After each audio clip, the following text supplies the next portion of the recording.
Now it's my pleasure to introduce this morning's guest. This feels like old times, I have to say. It's deja vu all over again. Now it's my pleasure to introduce this morning's guest, Wendy Davis, a candidate for the Democratic nomination for U.S. Congress in District 21. Should she prevail in her party's March primary, she would presumably face the Republican incumbent Chip Roy in the November general election. I say presumably because Congressman Roy pointedly would not commit to running again when I interviewed him on this stage last week.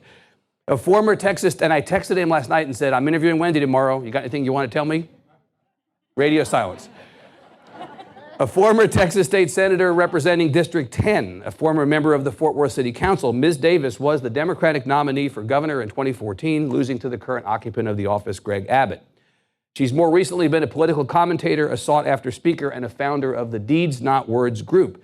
Born in Rhode Island, she has an undergraduate degree from Texas Christian University and a law degree from Harvard University. Please join me in welcoming Wendy Davis. Good to see you. Thank you for being here. Please. Thanks for making time for us. Thank you for making time for me. Always. So we talked earlier this year about the possibility of you running, and you said to me at that time, I will run if I think I can win. Yes. You think you can win? Indeed, I do. Show your work. Oh, you want me to bring my whole analysis with me? You don't get to have materials. You're not allowed to be aided by materials. But seriously, you think you can win. You know this district. I know this district. In 2016, Lamar Smith beat the Democratic candidate by 21 points. That's right. In 2014, the Democrats knew that it was a lost cause and did not even field a candidate. That's right. 2018, it was less than 3 points. How do you know that was not a unicorn election? It wasn't a unicorn election because we're at the beginning of what I believe is a movement of people who woke up the day after the elections in November of 2016 and said, I need to own my personal responsibility to do something. And we saw a wave of people all over this state and all over this country in the elections that followed, 2017 in Virginia, obviously 2018 here in Texas and around the country, where people were so self-motivated. I've never seen anything like it in my time in politics, and you probably could say the same. Organizing themselves, making sure they were registering their friends and communities to vote, stepping up and helping to turn them out. People who never imagined that they would run for office before, stepping up with the courage that it takes to do that. And I don't think that's going away anytime soon. And it's a part and parcel of people wanting to reclaim this country and to say our values are not the values that are being reflected in this White House right now. They're not the values that are being reflected in this Congress right now. And we are going to reclaim it. And I don't think that that's going anywhere anytime soon. And I think we're going to see an even greater wave of that going into 2020. I'm so grateful that Joseph Kopser had the courage to step up, and run in a district that had been a double-digit loss in the prior election, and to give everything he had to try to win it. And he came within 2.5 points. In this particular district, Beto got 49.5% of the vote. This is a purple district if ever there was one. Well, you had a number of things in this district, Senator, that were very different than in previous elections, beginning with the fact that Lupe Valdez beat Greg Abbott in Hays County. That's right. Right? That's right. That's only a portion you have a portion of that district. That's right. In this congressional district, but there were definitely things that had not. That's really one of the things I'm trying to understand, the difference between previous elections and this one. When you ran against Greg Abbott in 2014, 4.7 million Texans turned out to vote in a midterm election. That was the last midterm election. In this last midterm election, when you would expect that turnout would be lower than presidential year turnout, 8.3 million people in Texas turned out to vote. 3.6 million more people, higher than the presidential year turnout of 2012. Those were all people who were not happy, and that's why they were turning out. They were pissed off people who turned out. You think they'll be pissed off again this time? Oh, I think they're even more so. Yeah. So I go into the mechanics and the details of that district and of that race. So was the reason that the race was so close because Mr. Roy was not the previous holder of that office, Lamar Smith, who was, reliably reelected? Was Joseph Kopser the issue? was the fact that the district has changed demographically. Like what do you say was the difference maker, or were there a whole bunch of factors?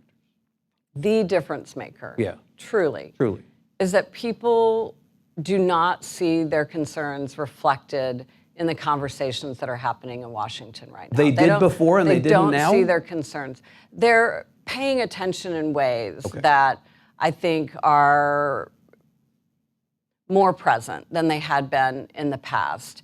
And the contrast of what's happening there and the reflection of their daily lives and concerns is growing greater every single day, whether we're talking about gun violence in this country, whether we're talking about, and this is something I hear every single day on the campaign trail, the continued concerns of Texans about health care, and we can talk about that new statistic that came out yesterday in that regard.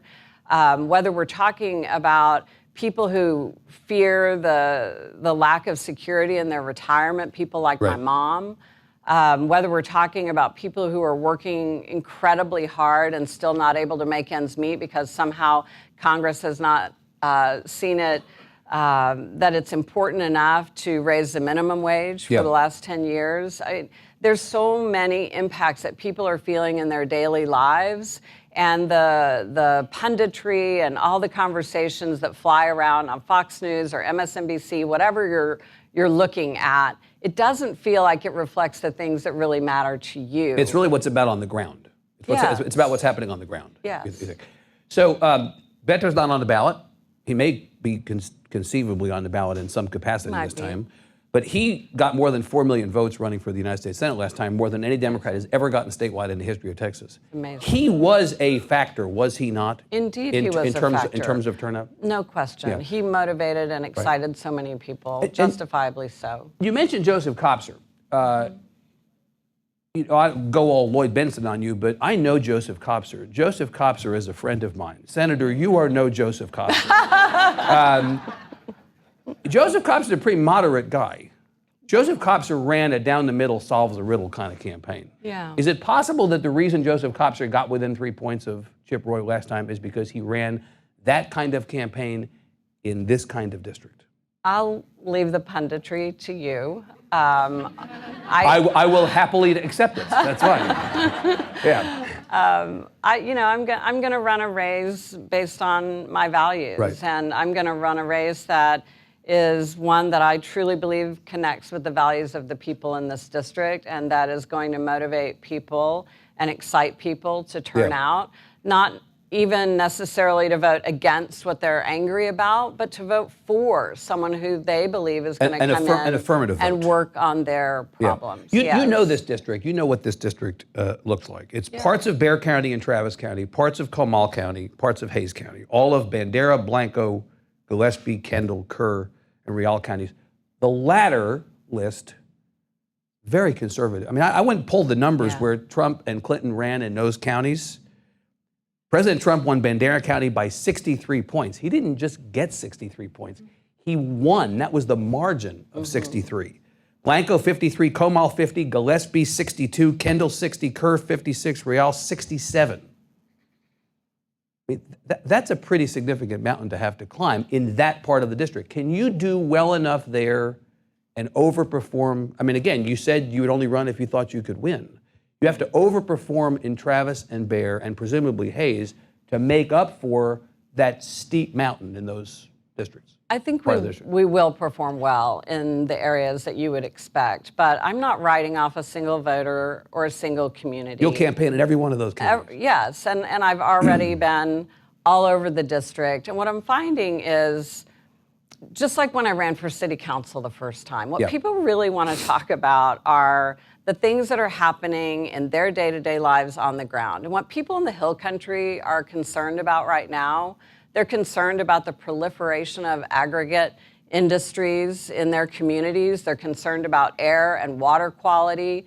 Most of those communities sit over the aquifer, the Edwards Aquifer, and the recharge zone, and they are extremely worried about what they see happening to intrude upon their property values and their quality of life. And they see the fact that there has been no legitimate safety net created either at the state level or the federal level to give them any protections against what's happening. They're fighting it as hard as they can, but they don't have anyone on their side, and they certainly don't have the kind of rules on their side that are helping to make sure that this proliferation doesn't go unchecked. And their concerns are so legitimate, and they're very, very similar to ones that I represented when I was in Fort Worth, where we were at the very beginning of the fracking industry, the Barnett Shale. It is where the fracking work began. And as a city council person, I had to really roll my sleeves up and work incredibly hard to try to put together an ordinance literally from scratch to deal with the quality of life and the safety concerns that were very legitimate, while at the same time trying to balance the economic interests of allowing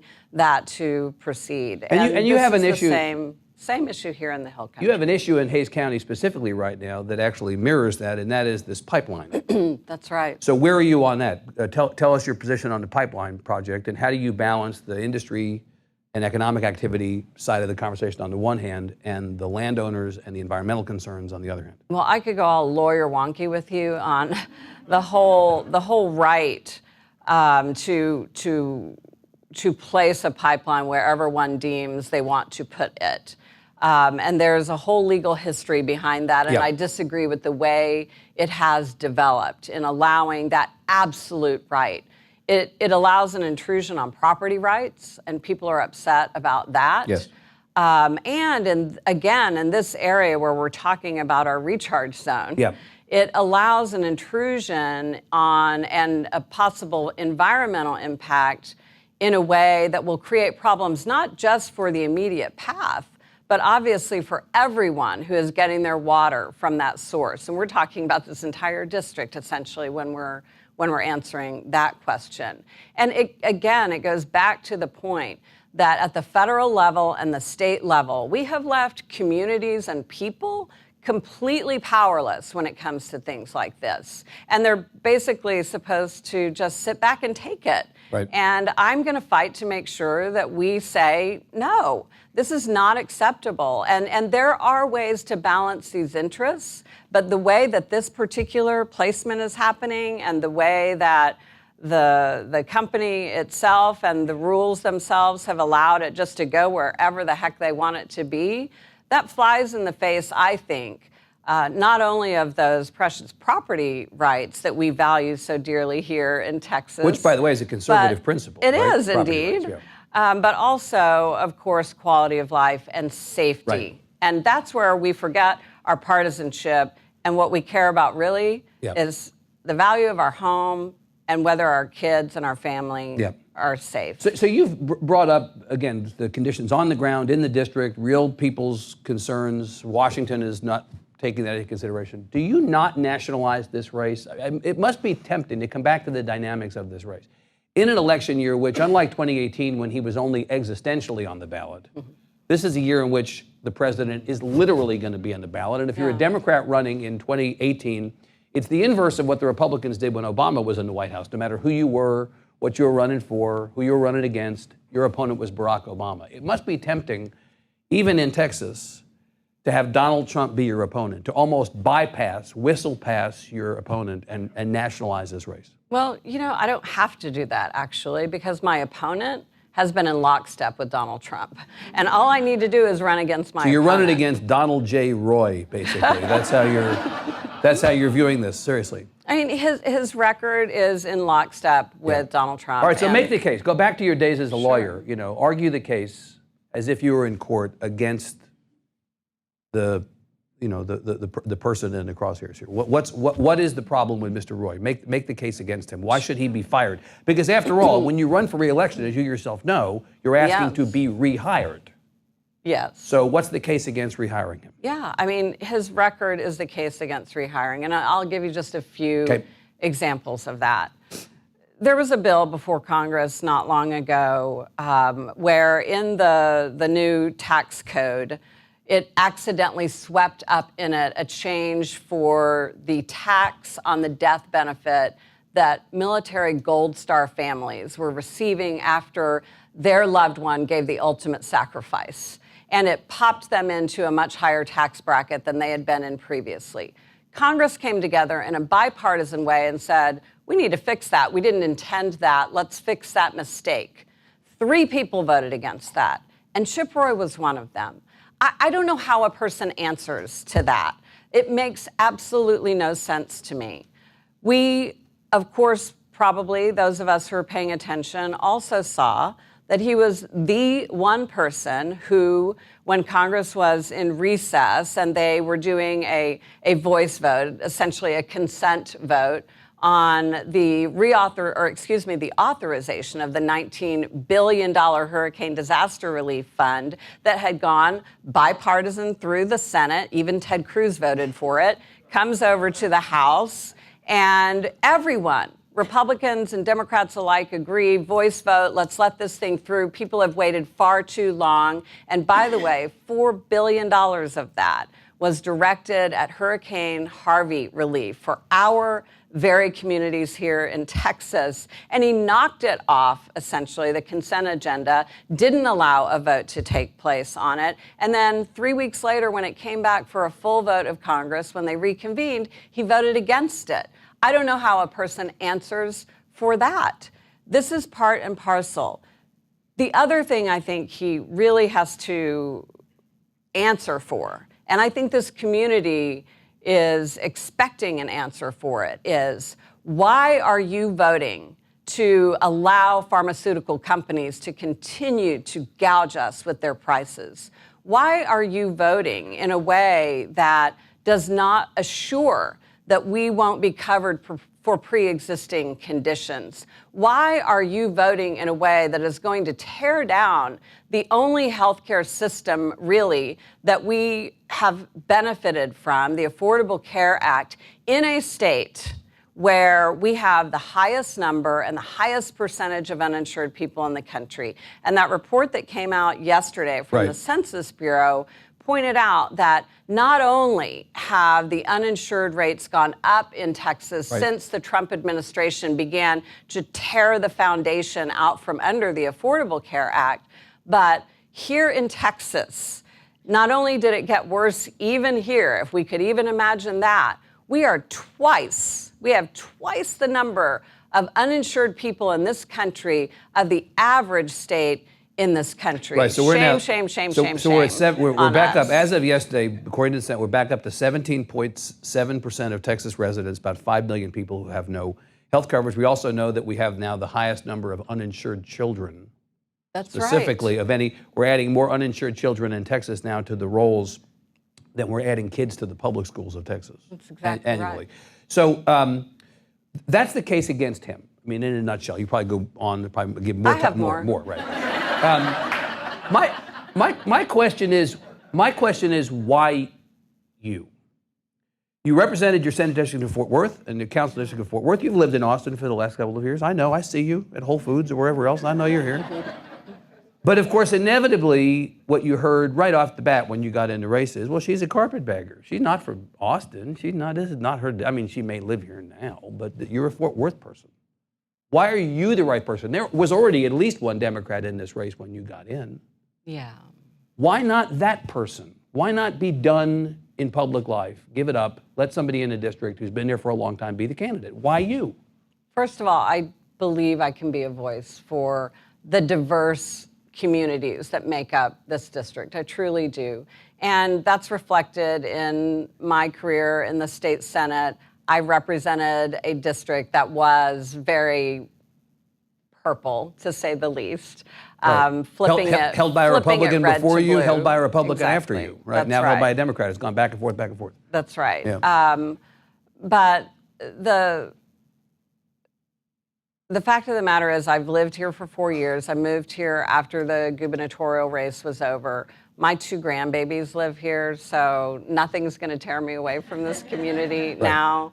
And I love this community. I care about this community. And I have to say, when I have been holding my roundtables around the district, just hearing from people wanting to learn what are your lived experiences? What can I do to be a voice for you that you're not hearing in Congress right now? No one's asking me what my zip code is. People are asking me, what are you going to do to help make sure that I have health care for me and my family? And by the way, hard to throw a stone at that. For me, given that Chip Roy doesn't even live in the district. I do actually live in the district. Of course, one of the weird things about Texas and about the law is that you don't have to live in the district, right, to be running for Congress. You don't have to. So the fact that he doesn't live in a district doesn't mean he can't be congressman. You just like the fact that you live in the district better, right? Indeed. Right. Yeah. The knock against you has been or is likely to be in three things that I can think of at least. The carpetbagger thing we talked about. The second thing is, I would be shocked if this is not the return of abortion Barbie. You know what happened in that last race you ran statewide. That you were torn down personally by national conservative commentators. They framed that race because of your celebrated work in some circles in filibustering that bill. This was what you got, how you got tagged. You know it's coming. Sure. So if the frame of this race becomes abortion Barbie versus pro-life Ken, right? What do you do? And what did you learn in the last race where you think, I'm prepared for it now, I would have done something different if I could go back, I'm going to do something different now, if that's the frame? First of all, if you want to feel my skin, it's really, really thick. Really, really thick. Well, you wouldn't be back doing this again. That's right. If it weren't. I understand that. But you also know, I have to ask this question because you know it's coming. Yes. They're going to throw whatever. They're going to throw so much at me. I've been through, every race I've run literally has been a tough race. Right. Every single one. And I'm accustomed to that. But I'm keeping my focus exactly where it belongs, and it's on the people of this district. It's about what I'm going to deliver for them in Congress. And I think people, they've learned, we're sophisticated. We know to tune out the BS that happens, the name calling, the dragging. Let's talk about Chip Roy's record, and let's talk about what I'm going to do for this district. That's where we're going to keep our focus, and I'll tune out. But Senator, I understand that that's a pragmatic answer, and it may even be a political answer, a good political answer. But the fact is, that is an issue that you are associated with. It's not an issue that you run from. You run toward. I assume your position on that issue has not changed.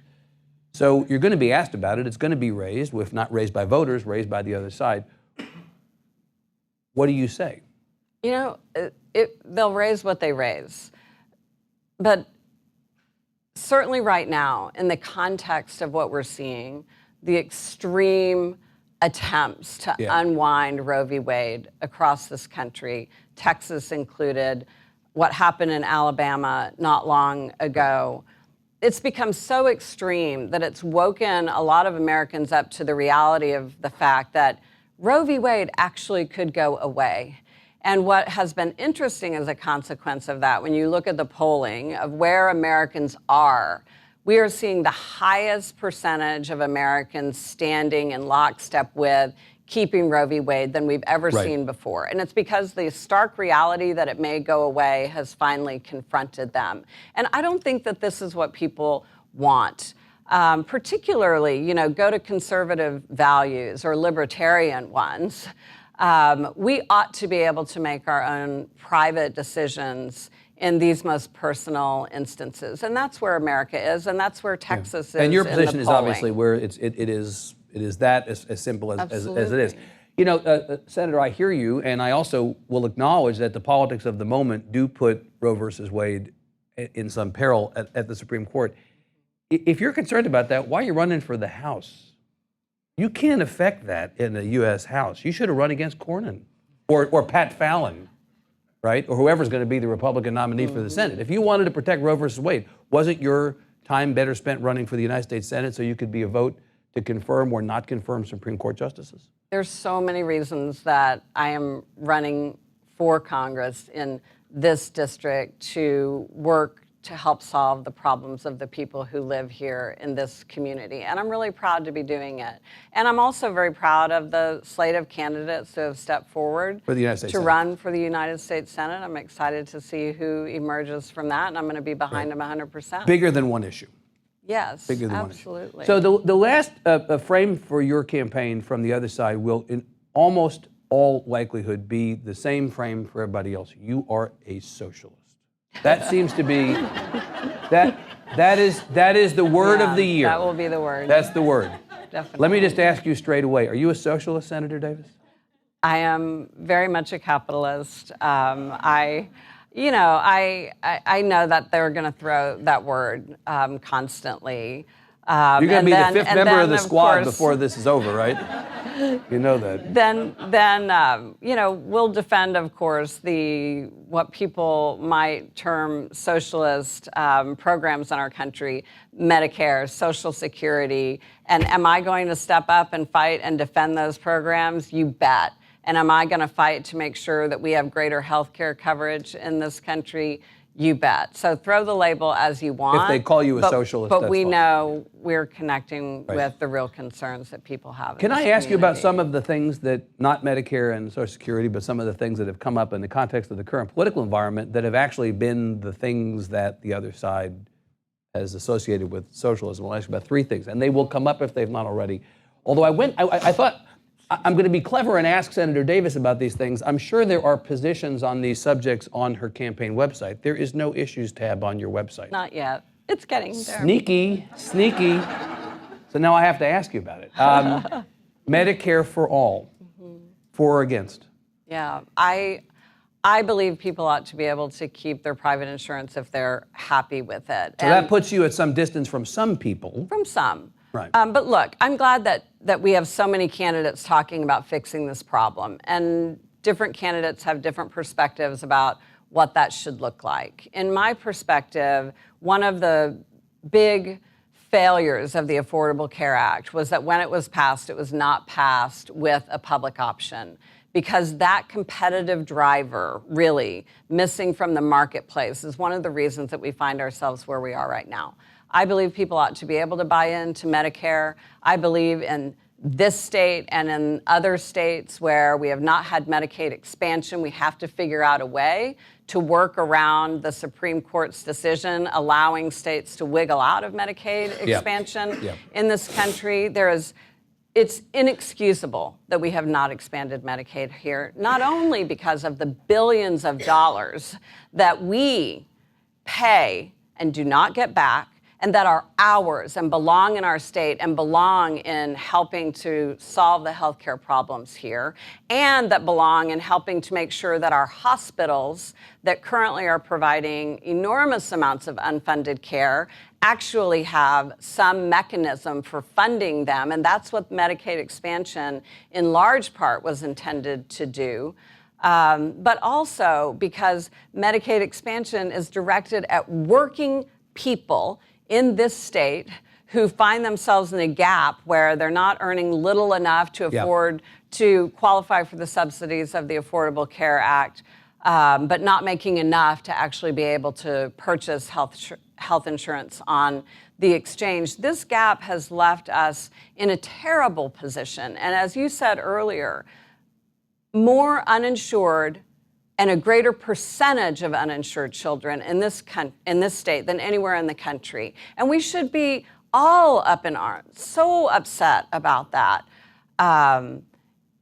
So allow people to buy into Medicare, get that competitive driver, allow our Medicare system to help push the costs of our prescription drug prices down by negotiating those drug prices in a way that will benefit everyone, keep our pre-existing condition protections, and of course do everything we can to make sure that we are lowering prescription drug prices. So why maintain private? Why not not just go the whole way? Why maintain private insurance and all this? You know, there are some presidential candidates who believe that we should completely blow the system up, and no, we're not going to retain any aspects of the current system. I think maybe we get there one day, but first we have to demonstrate that this Medicare buy-in and expansion of Medicare to a pool that it hadn't covered previously is actually a very good thing, and it's really going to work for people. And I think the more we see that happening and people have the opportunity to make a choice between their private insurance and going into this Medicare system, I think we're going to see people beginning to make that choice because but it'll be their choice. I believe it'll be, yes, it will be their choice. It'll be their choice to do it. I ticked off the list of counties that you would represent in this congressional district. A lot of those are rural counties. Texas has had more closures of rural hospitals in the last 10 years than any other state. Right. So you come into Congress, represent this district, significant percentage of it is rural. What do you do about that? First thing I do is I work as hard as I can to figure out a way to get Medicaid expansion in this state. Because you think Medicaid expansion is the route to those providers coming back. It is, and I'll tell you why. Hospitals previously from the feds had an uncompensated care reimbursement that they got. There was a formula. And the Affordable Care Act intended for that uncompensated care to be covered through Medicaid expansion. And as a consequence of that, they changed the way they were providing that uncompensated care funding for hospitals. So for states like ours that didn't take it, our hospitals got left in the lurch, essentially. And it's part of the reason why those of us who do have insurance and go to an emergency room find ourselves paying these ridiculously high costs in hospitals across this state. And it's why some of them have been forced to close their doors. If you're in the Hill Country and you have an emergency, for many of the people who live there, the closest place for them to go is either San Antonio or Austin. Right. And that's unacceptable. And, you know, this shouldn't be a Republican problem or a Democratic problem. This should be a problem of thinking about people's lives. And the fact that we take for granted that if something happens to one of my grandchildren, I know she's just a few blocks away from a hospital near her home. Right. Imagine how it feels to be raising children Somebody in the Hill Gillespie Country County and not doesn't have that. Doesn't Exactly. Have that. Right. All right, so let me ask you about the Green New Deal. You know that the climate topic is ever with us, right? It's something that we're talking about. And in this presidential campaign, maybe it's thanks to Governor Inslee, but I really think that every candidate and every campaign has stepped up to talk about this issue more. Yeah. The Green New Deal has come as a phrase to stand in for a lot of things. Right. Right. Let me ask you about, in a general sense, this portfolio of issues, where you come down. They'll turn you into our version of AOC as it relates to this issue if you allow them to. Sure. So just lay out what you actually think about this. So I think about this as most moms and grandmoms think about this, right? I'm thinking right now about my 3-year-old and my 1-year-old granddaughter and the earth, the planet that they are inheriting. And that we are at that point that if my generation and the generation below me doesn't do something drastic about it right now, my grandchildren are inheriting a planet that literally is unsustainable. And I've been talking to college-age kids who are saying to me what I feared would be in the minds of my grandchildren, but it's already here for them. They're already going through an analysis that you and I didn't go through when we had kids. Part of their analysis is, should I even have children? Am I going to have children in a world that literally is unsustainable? People are afraid, justifiably. And if we don't act and act aggressively, we're not going to be able to unwind this problem in a way that will be responsible, acting responsibly for my grandchildren. Who is we, Senator Davis? I heard you say a minute ago that you were a capitalist, right? I heard you say that. You understand that one of the pushbacks against what you're describing, even if you stipulate the threat that you've just laid out, is how do you deal with the threat in a way that does not have a negative economic impact? How do you deal with the threat in a way that doesn't infringe upon the rights of businesses to operate the ways that they do? You have a bunch of folks in your potential congressional district who might feel like the heavy-handed government being put on them, and the law of unintended consequences is always in effect. You know, this phrase that we actually have a whole discussion of it at the Tribune Festival, climate gentrification. How do you address climate issues without displacing people of color from communities where you intend to solve the problem this way, but ultimately you create another problem on this end. I mean, there are a lot of things about this that are complicated. You say you're a capitalist. How do you deal with the economic impacts of trying to go at a real problem because you've identified? I do not believe in an unrestrained system. I've never believed in that. And let me talk about communities of color for a minute. I want to refer back to a community that I represented when I was in the Texas Senate. The southeast area of Fort Worth, southeast of I-35 and I-30, is a predominantly African-American community that while I was in the Senate, and I'm sure it still continues to this day, had the highest rate of asthma in their children than anywhere else in the country. And recently I read that their mortality rate in that community is, I'm trying to make sure I say this correctly, people are dying at a younger age than the national average. They are downwind of cement kilns in Midlothian. They are a part of course, what's happened with the Barnett Shale. I fought so hard to make sure that we could get air quality monitors put up around communities that were being impacted by the venting and the flaring of gas. These are all so important. And these are issues that I worked so hard on when I was in the Texas Senate, because they have not just these abstract, maybe it's going to happen 50, 100 years from now, consequences. They have consequences that we're dealing with today. And we've got to make sure that we're doing the hard work, and it will be hard work. You're absolutely right.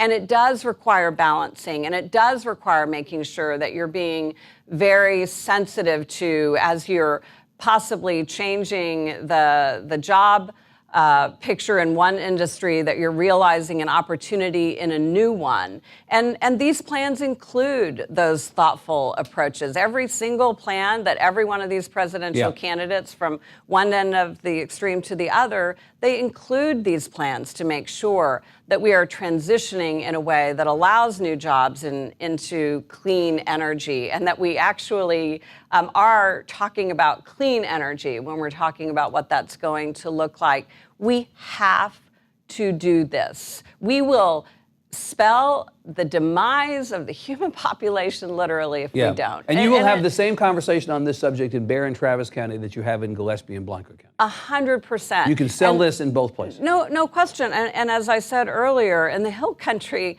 they're feeling these impacts in a very, very real way. And again, it's where people don't worry about whether they've got an R or a D next to their name. Right. They're worried about whether you're going to solve the problems that are confronting their very real lives. The last big front on the Eurosocialist trope, or in the Eurosocialist trope, is free college. You know, the free college has come up at various points. Came up in the 2016 presidential campaign. It's come up again in this presidential cycle, and you've got a difference of opinion on this within the Democratic Party and within the campaigns of various Democratic presidential candidates. Mayor Buttigieg and Senator Klobuchar are much less enamored of the idea of free college. There are others who are much more enamored of the idea. What do you think we ought to do from a social mobility standpoint? You know, we know that not everybody has to go to college, that there are ways up without going to college, but we also know that there is a line between continuing your education and some kind of way to bring up your circumstance and the circumstance of your family. What do you do? What should the role of government be here? Let's go back to, you know, the greatest generation, post-World War II, the mentality that Americans had about the value of investing in infrastructure and investing in people. And we lived a value that reflected the idea that it was worthwhile for us to work hard to have good lives, but also to be making sure that the people who came behind us had the same opportunity for that. And we understood that by doing that, not only were we doing our part for our brother and sister Americans, but doing our part to make this economy and this country as strong as it could possibly be. I benefited from that. First person only person in my family to graduate from college in the entire history of my family. Do I remember that you started not at a 4-year? That's right. I started at Right. Tarrant County. It was called junior college. Right. I was a single mom. I was working a full-time job. Yep. I was working a part-time job 3 or 4 nights a week waiting tables. And I was living in poverty, and I did not know how to escape it. And I went to school, and I went to school while I was working That was the those way jobs. up for you. And it was my way up. And not only did I have the privilege of going there because people believed in investing in people like me and making sure that it was an affordable pathway for me, but I was able then, because I benefited from that, to be a contributing part of this economy.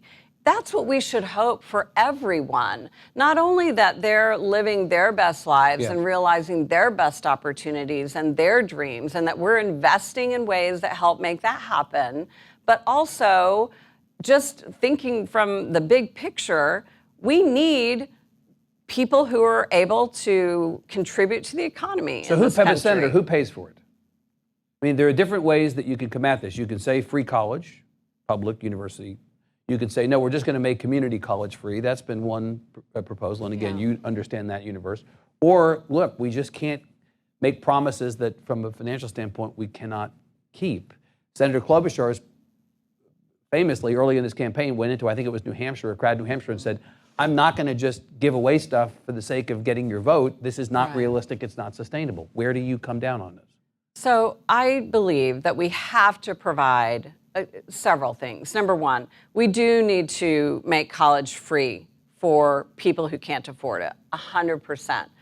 Number two, though, if you look at the trend line of the way that the state and federal levels have been investing in higher education, and what you see is that over time, states and the federal government have withdrawn their support to our university systems across this country, putting the cost of tuition more and more and more on the backs of the people who are attending and who are least able to afford it.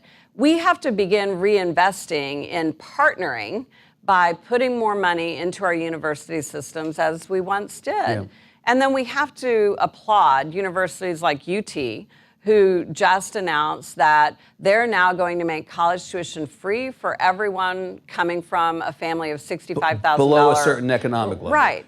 So, for people who are wealthy, they don't need free college, and taxpayers don't need to subsidize their kids to go to college. But for the people who need it and otherwise won't be able to go, we do need to make college So you're thinking about effectively means, or very affordable for them. The old for means testing, basically. Below a certain economic level or income level, you would be willing to entertain the idea of free college. Absolutely. But not for anybody, just if you couldn't afford it. Do you want to take away our guns? I, of course, because I'm a grandmother, and we know that phrase, "Mama Bear." The longer you go without saying no, the more they're going to be rolling on the advertisement they're going to make of this conversation. Let me talk about Mama Bear for a minute. Okay, fine, yeah. Because there is nothing that has me feeling more upset right now than this issue.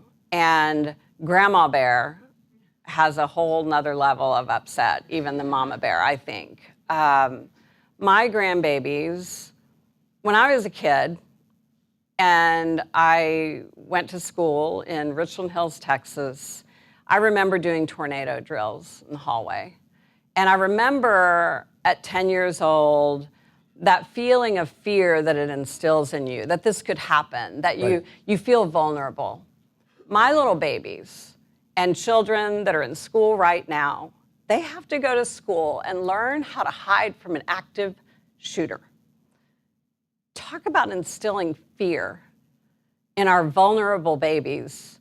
And if that doesn't wake us up to the reality that we need to do something about the proliferation of gun violence in this country, shame on us. I'm going to do everything I can to address that. And we're going to start where almost every single American agrees, universal background checks. 93% of Americans in one poll 2 weeks ago, and as of a poll that came out last night, 89% of Texans. Exactly. Universal background checks. Exactly. And by the way, I got my first and longstanding F from the NRA when I was on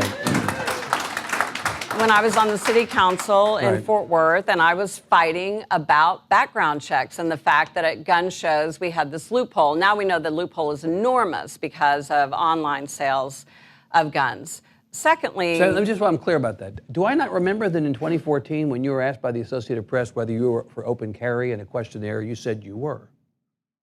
Different. But then you came back, though. But you came back then and said that you regretted doing it. But so tell us, clarify for us where you are. No do-overs, no mulligans. No do-overs, no mulligans, no open carry. Right. And that's a very long answer, but I want to finish on this particular topic because it's so important. Yes, ban on assault-style weapons. Yes, ban on high-capacity magazines. And by the way, as you know, that was once the law, and it expired. It had a 10-year expiration date. It expired, and we haven't had the courage in Congress to renew that.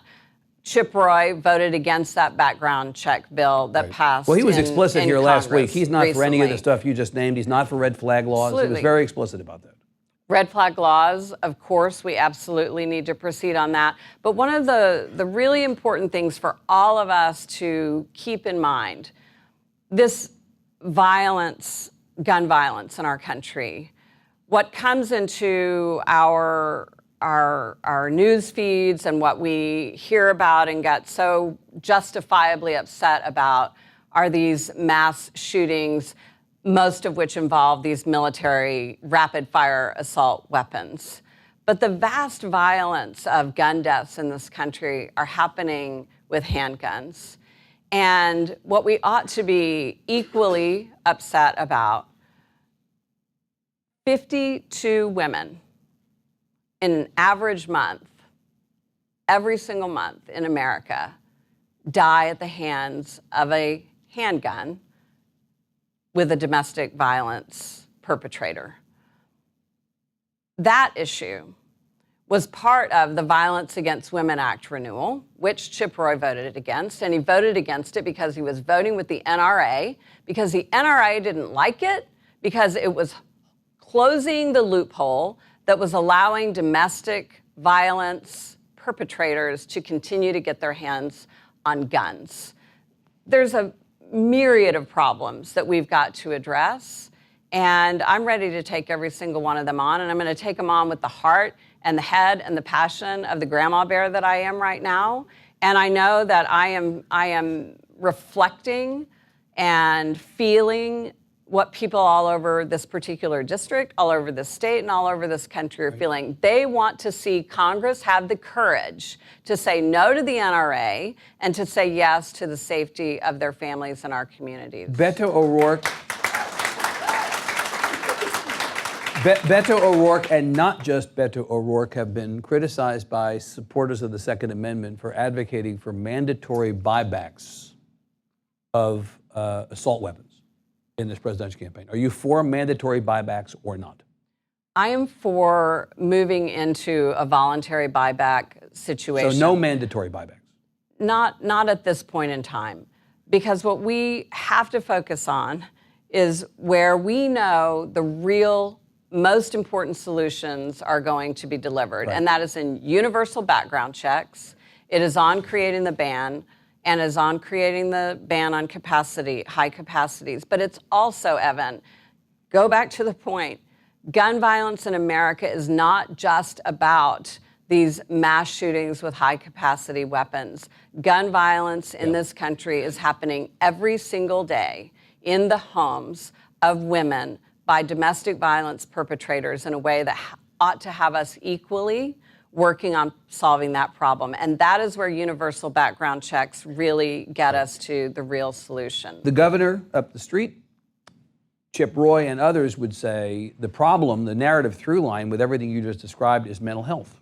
That the problem is we've got people who are unbalanced, and we need to be sure that we address the mental health component of this, and that will be adequate to dealing with these incidents of violence. To which you say what? If that were true, every other country developed country in this world that also has mental health issues in their communities equal to that of the United States would see the same kinds of problems, and they don't. The difference is the laws about guns. The difference is guns, Yep. plain and simple. Okay. We've got about 12 minutes left, 10 minutes left. I'd like to bring the audience in, Senator, if you don't mind. Questions from the audience, please put your hand up. Charlie will pick so that I don't get into trouble for picking one person over another. I'm glad you picked. Ms. Lava pointed out that I only called on men last week, and and it was unintentional. I'm 53 and I'm nearly legally blind, and that's the problem. So go ahead. All right. I want to be sure we did it, ma'am. Well, thank you. Last week, Chip Roy used as the poster child defense for not requiring any ban on assault weapons the 20-year-old in Houston who used an AK-15 to defend himself against some home invaders. And the question does arise, what is a 20-year-old doing, Yes. having enough available cash to own a home, albeit in a high-crime area? And why are 6 armed men trying to invade his home? Well, he probably developed an app that was successful, and so he has. No, but I mean, look, the self-defense issue is, of course, Senator, not to make light of it, the self-defense issue is one that is often raised in cases like this. Why should we not have the ability to get the weapons we need to defend ourselves and our families and our property? You know, and we should. And it's a false choice to say. And that's, of course, what the NRA would love for all of us to believe, right? That if we proceed in common sense gun safety regulation, that somehow that threatens our right under the Second Amendment to own a gun. That's absolutely not true. And none of these organizations that have grown up around trying to solve this problem, whether we're talking about Gabby Gifford's organization, whether we're talking about the Brady organization, whether we're talking about Moms Demand Action, not a single one of these is advocating that confiscation of people's guns from their homes should happen in America. Only the presidential, but only the presidential candidates. They're advocating that we ought to have common sense solutions to these problems and stop allowing people who should not be able to buy guns to buy them, plain and simple. So you're not opposed to the Second Amendment. You're not looking to get rid of the Second Amendment. No. You want to maintain the ability of people in your district and not to get access to guns, but you want to put limitations on The vast majority of people who own guns are law-abiding people. The vast majority. What we're talking about is making sure that people who ought not have them ought not be able to get them. And those that they are able to get ought not to be the kinds of weapons that were designed for war. Period. Okay. Go ahead, Charlie. You got somebody right back there. Hi. Hello. I have a lot of experience working in domestic violence. I emailed Chip Roy, I'm in your district, and I called him out on voting against VAWA. And he said that Nancy Pelosi was playing a political game, and that's why he voted against it. So I told him that I'm going to make sure I do everything I can to get him out of office. So you have a volunteer right here. Thank you. What's your question? So my question is, my background is in social work, and one of the things that I think has been the shortcoming of a lot of kind of policies and issues that address a lot of the social ills is that the right voices aren't at the table. So the very well-intentioned policies aren't actually effective for the people they're trying to benefit. What are you going to do, and what is your experience, for example, running your nonprofit, in terms of making sure that the right voices are at the table so those social policies are actually effective? And who are the right voices? Who are the right voices? Yeah, that's such a good question. And so often the voices who are at the table aren't truly reflective of the community. I started this campaign, and I'm going to continue it very much like I was able to run my state Senate race. And by the way, it's lovely to be running in what feels like a more manageable size district, and to really be able to connect with people in the community. And we're trying very hard to seek out voices that might not necessarily show up at a Texas Tribune interview, for example. And I really did commit myself and my nonprofit to this.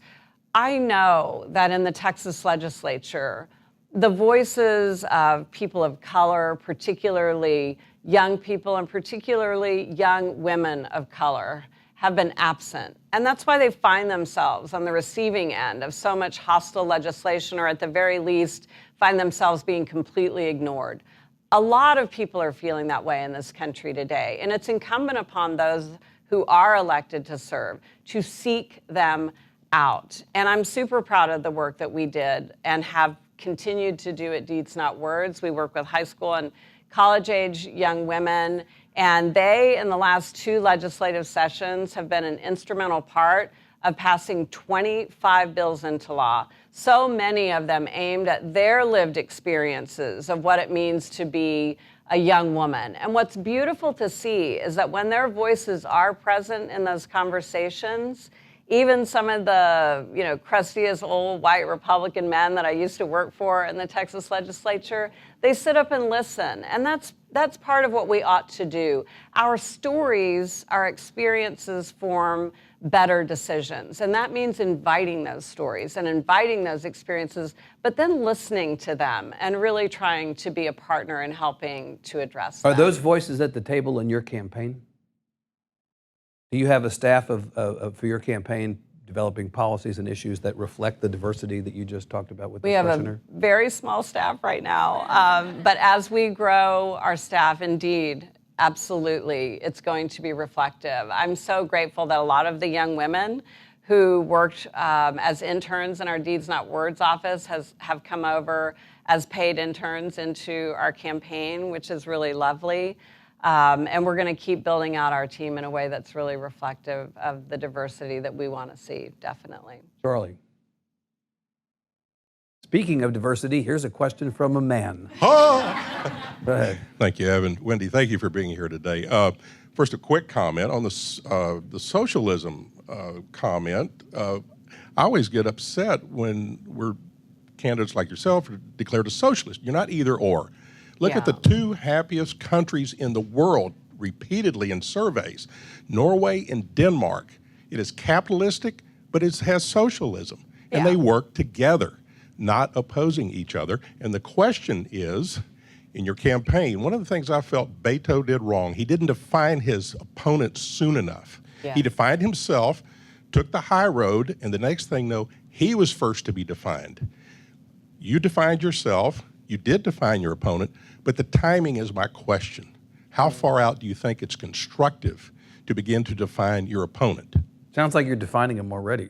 I mean, based on the conversation we had, you're not shying away from making him the focus of your campaign. I won't, and I learned definitely in my 2008 Senate race, when you're asking to replace an incumbent, you are, as you said, Evan, you're asking people to fire someone from their job.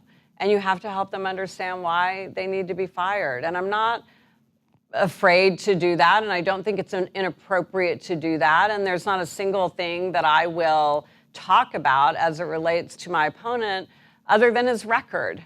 It's his record that matters. It's his service to this community, and whether people believe it's one that really reflects the things that they care about. And I'm going to make the case that it doesn't, and I'm going to make the case that the things that I'm working on do, and they'll decide. Senator, though, that is for all the efforts that you may put into that, it doesn't always turn out the way you want. You did everything you could to define Greg Abbott. I did. In 2014, he had a long record as Attorney General. There was plenty of material to work with, as your side saw it, and you were not able to prosecute that case successfully. What did you learn about that? What did you learn in that race against Greg Abbott from a tactics standpoint that causes you to pivot in this race to maybe think about your opponent or the opportunity or the challenge differently? That race, as you know, we've had many conversations about it ourselves, publicly and privately. Go look online. I've talked about it a lot. You can see the interviews. Right. We are looking forward in this race, and we're looking forward in a way that says, where are we at this moment in time? What is top of mind and top of heart for the people who live in this community? And how are we going to address that? There is not a chance in hell that I'm going to let you off the hook that easily. I mean, I asked you point blank, what'd you learn in the 2014 race? And you said potatoes. No. Tell me one thing. I mean, you have been yourself reflective. What did you learn about that race how you ran that race that you take forward into this one? I know that the moments in which I've been most successful, and I watched this so admirably conducted by Beto in his race.